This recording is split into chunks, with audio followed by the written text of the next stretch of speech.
Welcome back. Polls for Missouri's primary open tomorrow morning at 6. The election will bring change to the governor's mansion because Governor Mike Parson can't run for another term. Throughout his time in office, though, Parson has said child care is a top priority, even calling it the state's biggest economic challenge. Missouri Capitol Bureau Chief Joe McClain asks the candidates if they share his sentiment. Probably one of the main issues facing all parents.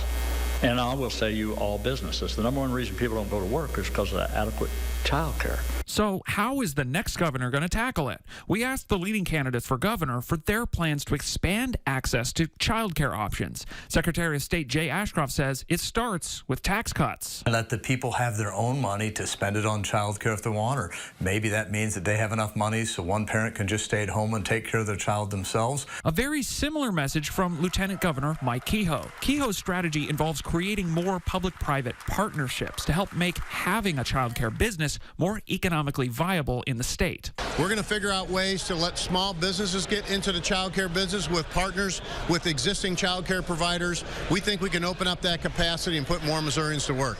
State Senator Bill Eigel's plan mirrors Ashcroft's. Provide tax cuts, and that will naturally lead to more people being able to afford child care. If we lower the tax burden, if we get rid of personal property tax, if we get rid of income taxes, Missouri's going to start growing instead of stagnating like it is. Democrat Crystal Quaid said she agrees with tax relief, but more specifically, the bipartisan child care tax credits Governor Parson pushed the legislature to pass, but ultimately failed. I think we need to be looking at things like universal pre-K for folks, looking at our child care subsidies, what are the salaries that we're paying our child care workers, and looking at other tax credits as well to have a deeper discussion around this issue. Democratic candidate Mike Hamra was not available for a comment today after a death in his family over the weekend. The primary elections are Tuesday, and polls close statewide at 7 p.m. In Jefferson City, Joe McClain, First Alert 4.